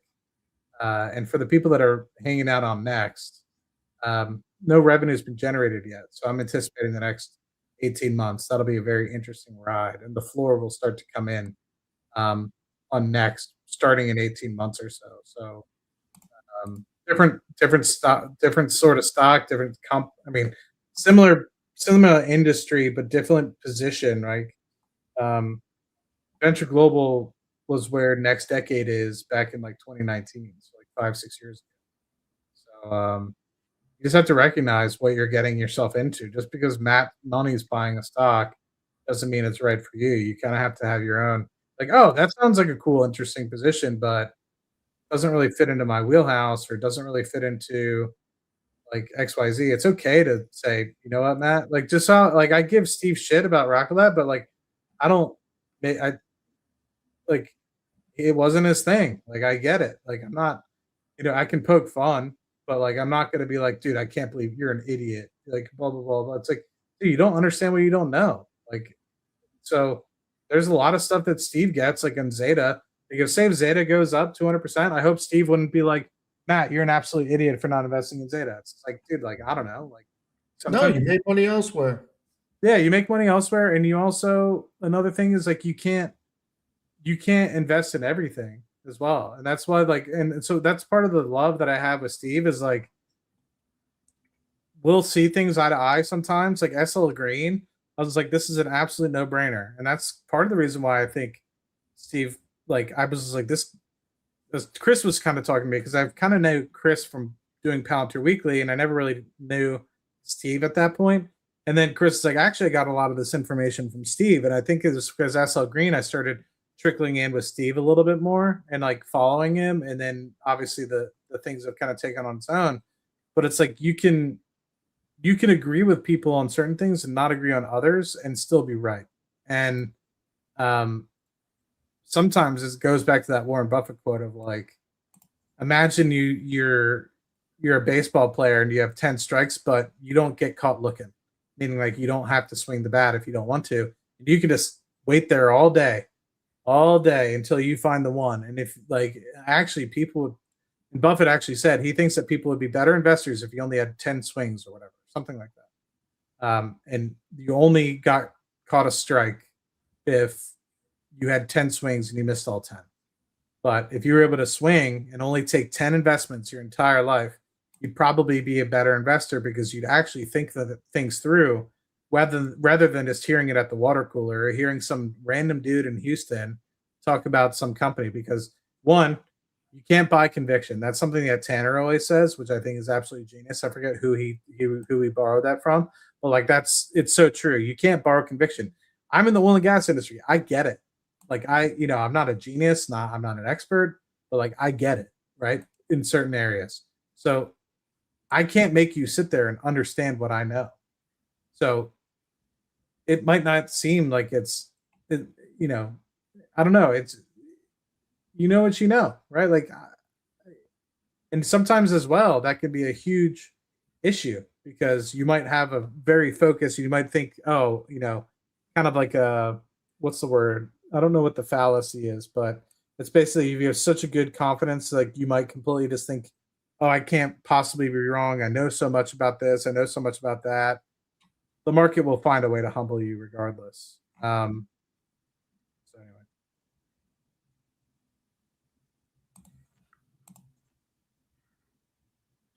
I agree. Everybody has to invest for themselves.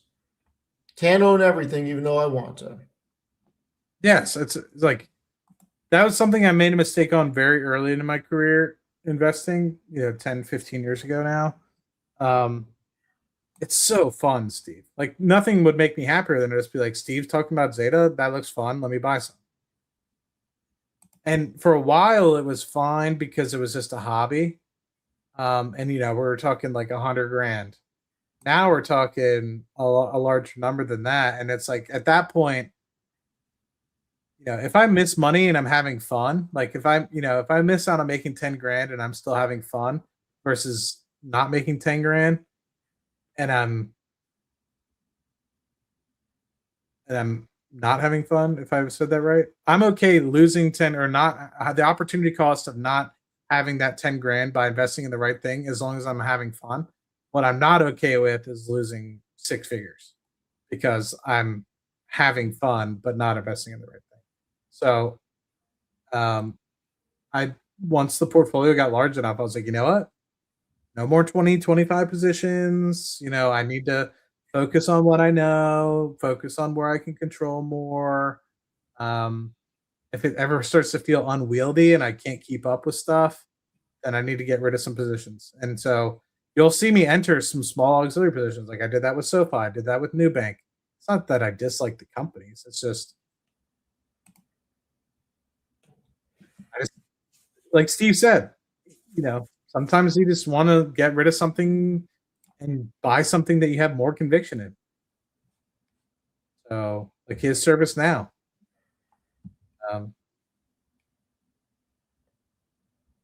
Yeah. I mean, I have a lot of conviction in it, but on a day like today, where it rips so much, it's like, yeah, I'll exit, I'll buy it back if I want it. Let me lock it in. I can always unlock it. That's the beauty about investing. I'm not playing a game on investments and making decisions whether I have to pay long or short term capital gains tax. Steve, does SoFi get into the S&P? That's the question for tomorrow. Is it getting in? I don't know. Noto backstopping it. I don't know. We'll see. We will see. If it does, I'll be very happy. A lot of people will be very happy. But if it doesn't, that's okay too. It's going to be, listen, SoFi is the same company come Monday, whether it gets an S&P tomorrow or not. Nothing changes with the business. Is it going to be nice for validation? Absolutely. Are we going to get in? I got no idea. I don't make investments based on if it's getting into an index. I hope we get in, but I don't know. Steve, I think that some people might say, take these broken Cake? wings. Oh, I thought you said cake like Cheesecake Factory. I mean, Steve, don't get me excited like that. I'm just I saying. haven't eaten, Steve. Okay, I'm hangry. I had some crackers at lunch. All right, maybe we should end it so you can go have dinner. What did you have, Steve? Inspire me.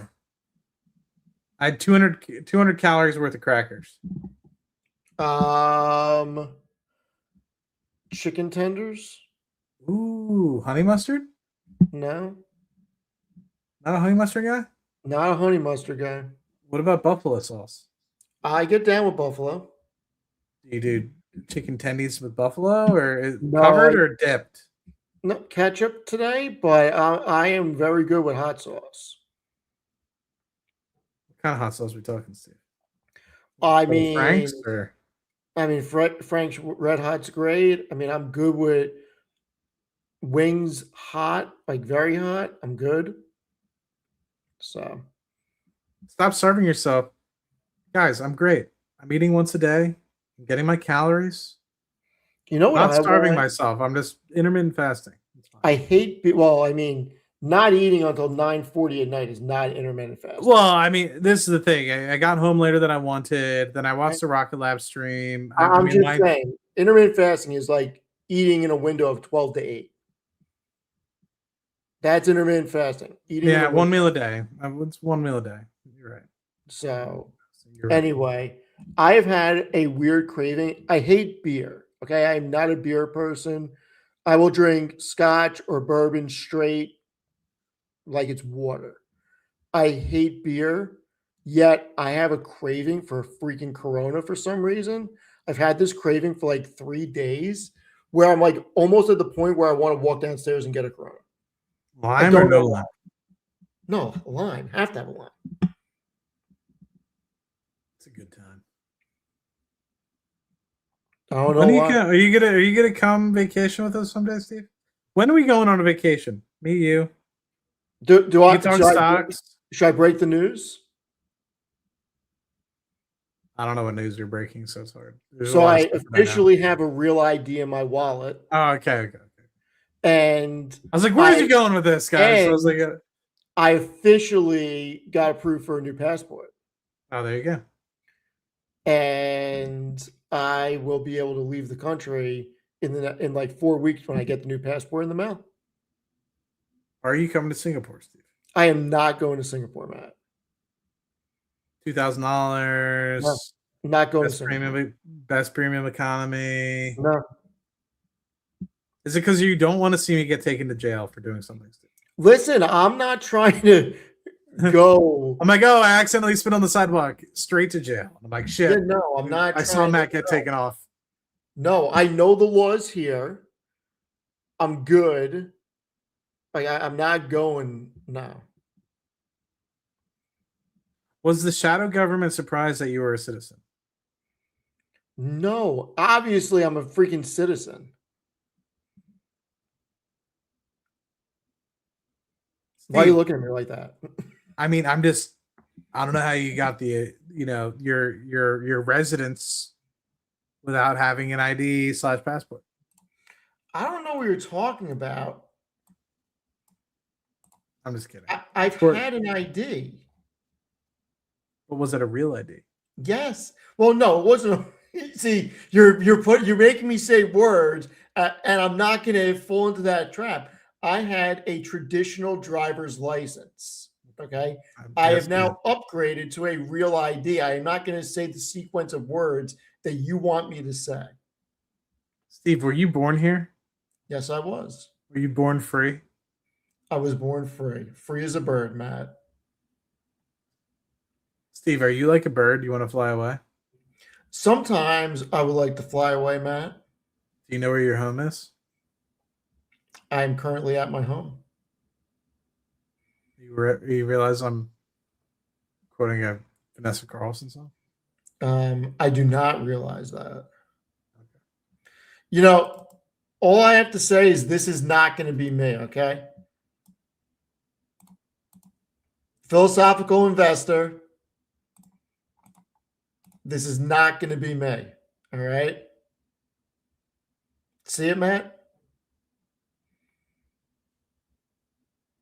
I just love that Chris is laughing in the back.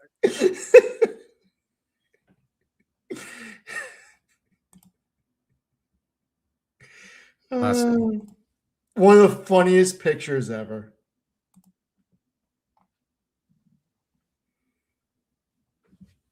Anyway. You're a good man, Steve. All right, everyone. Did it say Peter Griffin in the passport? Yeah, AI. I don't know when I'll be live with Steve next because he's going to be this weekend. We're talking about. Well, no, I meant I don't know. I don't think tomorrow. Maybe Saturday.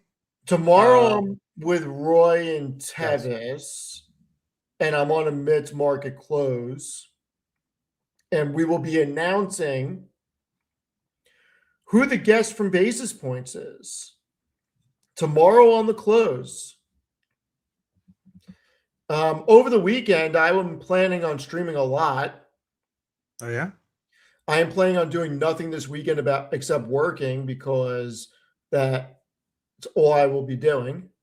So, and then you and I have our smart portfolio challenge. Yeah, I made some moves. I might make some moves tomorrow. Shit. If the market goes up again tomorrow, Steve, for Palantir meeting specifically, because I guess not again tomorrow, but Palantir was at least the other day it was doing really well. Let me see. Did it do well today? Guys, if it was Michael Burry, I don't think I'd be able to keep that a secret in all seriousness. You'd be so giddy. I'd be so giddy. No, I don't think I would be able to keep it. I would be so freaking giddy. Anyway. I'm excited. Do you guys have an idea when the following episode will be? I mean, maybe next Friday. I don't know.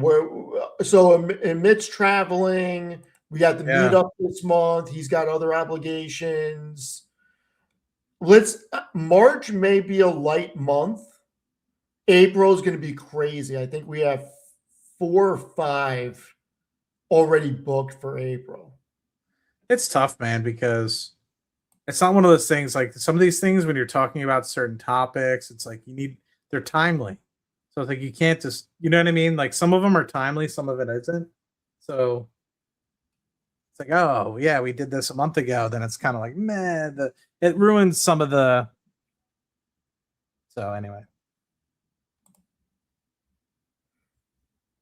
You're a good man, Steve. Well, you're a good role model. All right, everyone. Tomorrow at 5:30, I believe Basis Points is coming out. Amit and I will announce it tomorrow, and Amit will post it tomorrow. It could be posted tonight and set on a timer. It's coming out tomorrow. So you have to wait and find out for tomorrow. We'll be back over the weekend. I am streaming tomorrow night. I am streaming Saturday night. Matt and I will be streaming during the day on Saturday or Sunday, and I will be streaming on my own probably at one point this weekend. So I may even do a members only stream for the first time, considering trying to get that done once a week, a members only stream, ask me anything thing for like 30, 40 minutes. We'll see if I can figure out a time during the day to get that done. I got to try to write 3 articles this weekend also. So we'll see. It's going to be a busy weekend. I appreciate everybody. You know, we have over 400 people watching on Steve's channel. I don't know how many people are watching on mine. Please do me a favor. Check out Spotify. My hope, right, is to just help as many people as possible. I know I'm not a genius. I know I'm not an oracle. But I know a little bit. And so my hope is that, with Steve's help, with talking with other people, being on, the normal cadence of just doing the show, that we just help some people get up that learning curve. And that small learning curve, like, dude, you could help somebody out by years.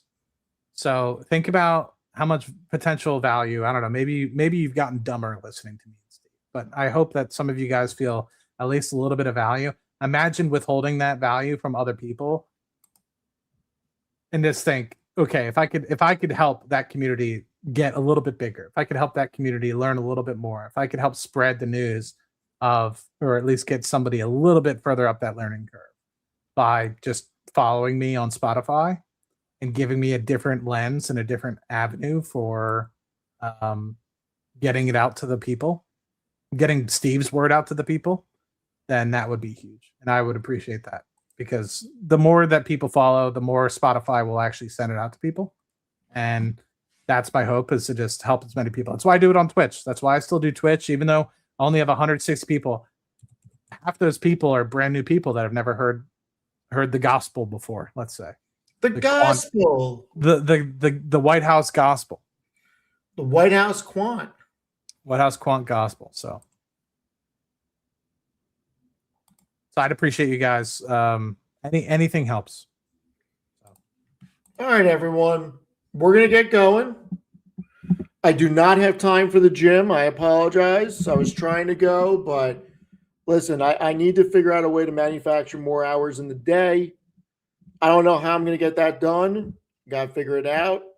Got a ton of emails I got to go through. I'm not even opening my email. Took the day off from work. Obviously, reasons, basis points.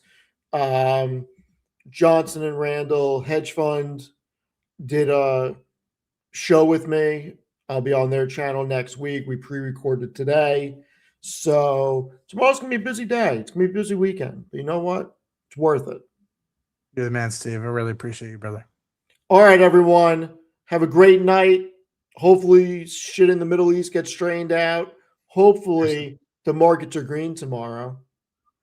And hopefully everybody is going to do something good this weekend.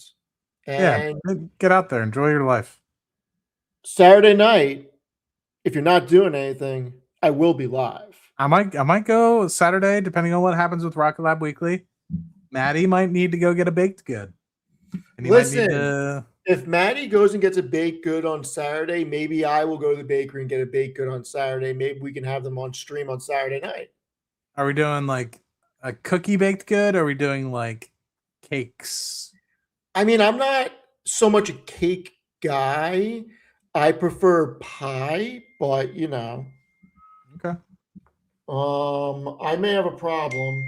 Shadow government?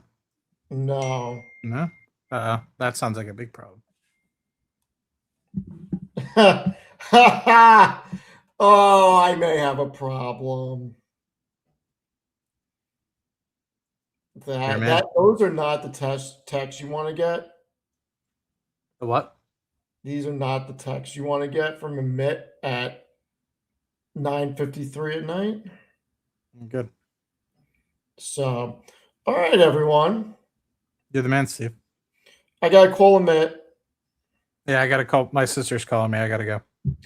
Talk to everyone later. Later, brother. Tomorrow. Cheers. Later.